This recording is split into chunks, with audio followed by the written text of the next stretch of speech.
Ano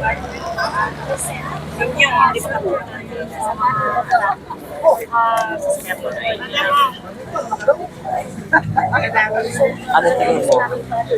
Ay naiinip na ang bayan sa pagdesisyon ng mga police purpose cases ni Pierre Army. Sa una, si Pierre Army sa naiinip sa naiinip yung matandaan. And as you know, sir, abis sa mga cases are excited. It has to be pagkatapos ng interview ni Mary, ang legal counsel are going to meet us in the Supreme Court. So you're going to para magpapaulag ko kayo. Pero ayaw mo interview, Rick? Huwag na, baka mag-viral lalo. Di ba yung kasikat na lang, suma kayo? May petty gov siya. Ay, kasikat doon. Kaya baka hindi makahabol sa akin. Bumili ko na ganito sa motor. Balaklava? Pala mo dyan, maganda yan. Balaklava? Parang ano, parang holo tayo ng ano. Ha? Parang holo.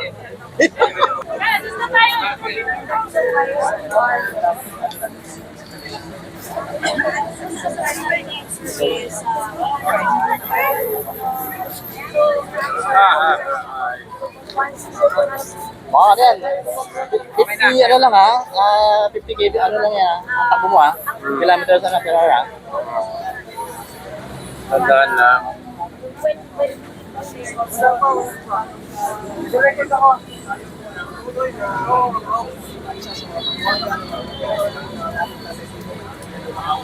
Kaya Tatay Dino, ang mensahe namin sa inyo, kahit kami naman, nandito na po kami, mananawagan lagi at nagdadasal sa iyong kalusugan, na kayo po ay pauwi na din po dito sa aming mahal na bayan. Kami at kabuuan ng aming grupo sa Duterte Rider Supporters ay nakikisa at patuloy na nagtitipon-tipon upang manawagan ang ating mahal na Tatay Dino ay pauwi na po dito sa ating mga kapatid. Yan sa mga moderno po.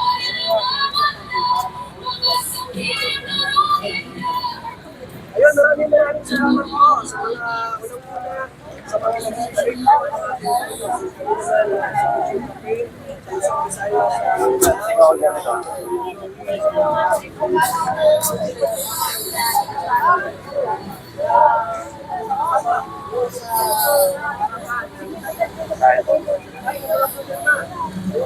Forma mamaya o. Forma mamaya o.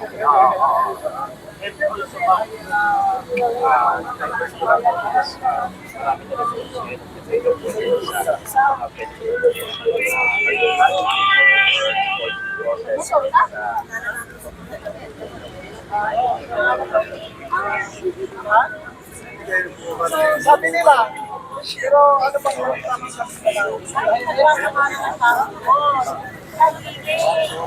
May mga gasolina sa kaya mananisa na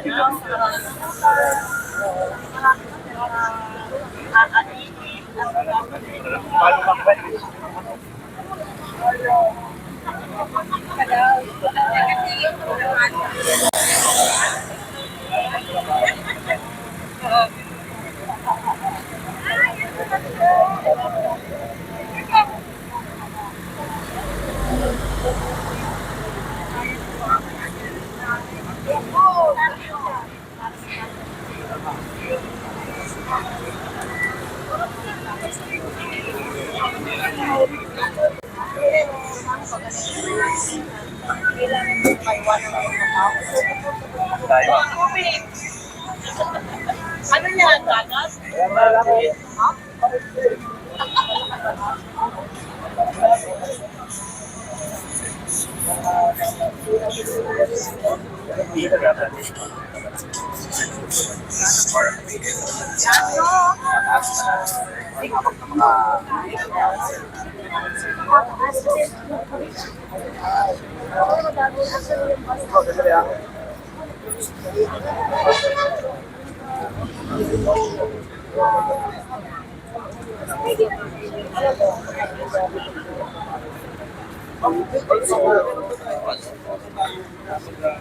other programs pa natin, sa pagpapayagan.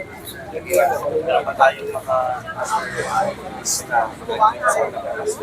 or after 5 days, alis na tayo. Boss, tayo naman. Open invitation naman yun.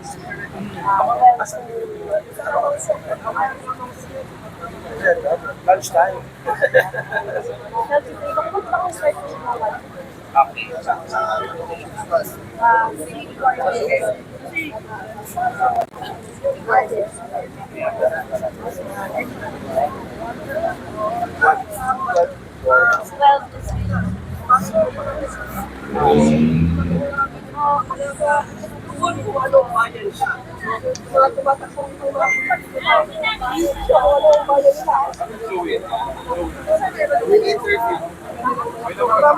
Pag hindi maganda ang salita, pero ang resulta hindi nila mabago.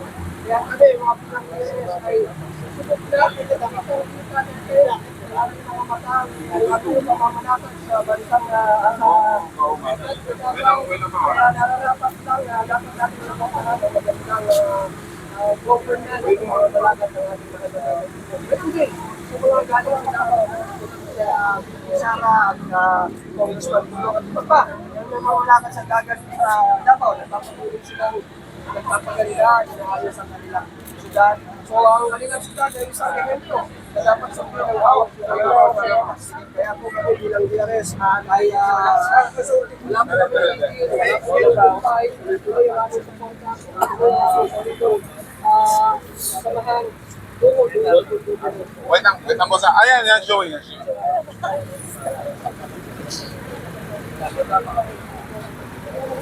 Well, lahat naman tayo na sa mga deklarasyon. At ito yung siya natin magandang challenge ito na lahat Wait. Oh, picture muna. Ready?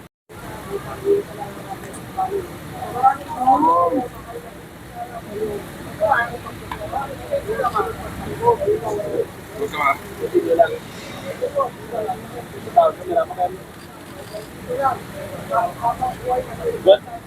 Saan ang sa akin? Okay. Last. Pwede lang muna sa limit.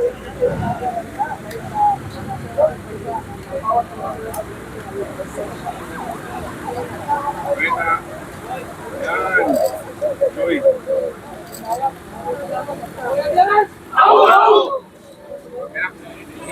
Joey, sila kayo. Ay,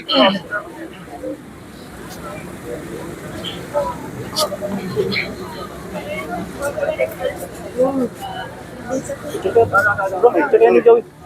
Picture kayo ni Joey. Ano ba? Pwede. Walang ano eh. Bakit? Picture ako. sige. Saan ko siya? Bro, saan na bro?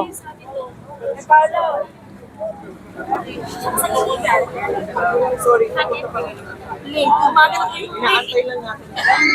Sayang, dahil may plug sana. At ikaw na lang humawak ng plug, bro. Ikaw na lang humawak ng plug. Ayun, plug, oh. Pwede mo kayo, ano? Ayun, kay... Picturean mo. Oo.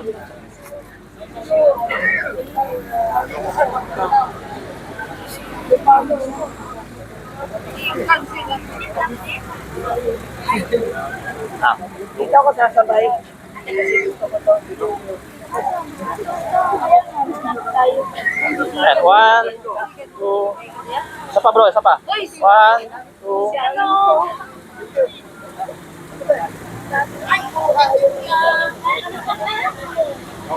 Send ko sa'yo sa ano bro, ha? Message na. Ay. Tayo.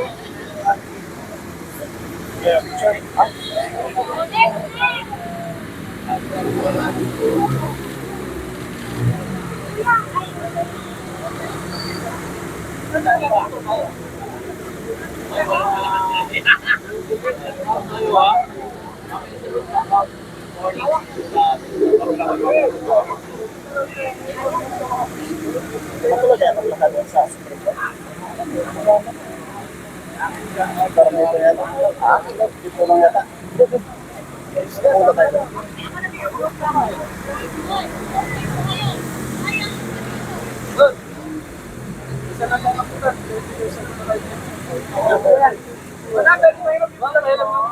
Kapal lang kapal yan, oh.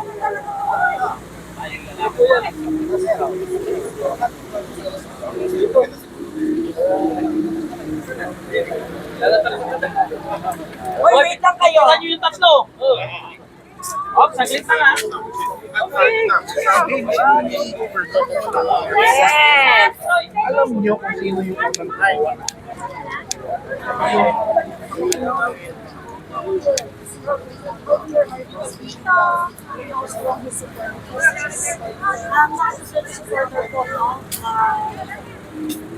The strength of the Duterte supporters is one of the strengths of the Duterte supporters ay yung pag-iwan natin.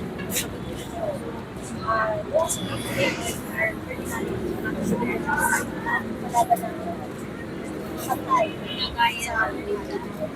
but these people can spend their time on what is things. But at least the fact they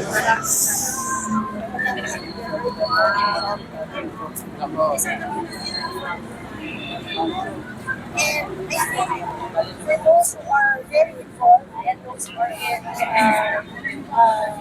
very involved like myself, so I really wanted to make platform so that that is supporters, just one of the supporters support their party. But who think mali ang ginawa kay their party? Would have made them like presidents. Hindi kami natatakot na arrest ng police. Hindi kami natatakot na disperse. Things like that. And give us a glimpse lang pa. Ilan na yung number of citizens na nakuha natin. And ano yung gagawin natin sa susunod. Sino ang boses ng bayan? Inday Sara! Inday Sara! Sino ang handang lumaban? Inday Sara! Inday Sara!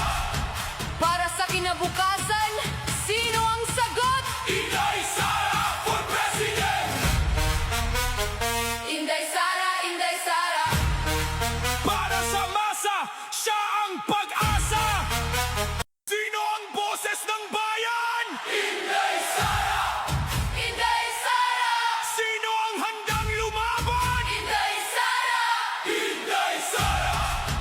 Para sa kinabukasan, sino ang sagot? Inday Sara for President!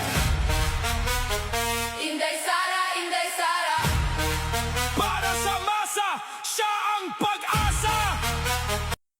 Para matunton yung mastermind ng korupsyon, sila pa ang iniimbestigahan, sila pa nais kasuhan.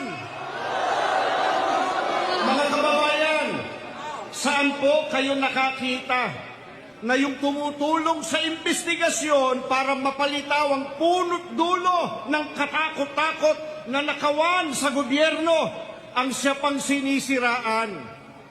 Hindi po ba masyado namang halata na concerted effort ang mga ito para talukbungan ng katotohanan at iligtas ang mga pinakanakinabang sa nakawan? May ilan sa mga nasa gobyerno, media, mga abogado at maging ilang political analysts na matatalino sana, may kakayahan magpaliwanag ng tama at totoo, ngunit tila nais baluktutin ang batas. The near is end. Nagsalita na po ang Iglesia ni Cristo sa mga pangyayari ngayon sa katiwalian sa ating bansa. Hinihimok na niya na mag-rally sa buong Pilipinas.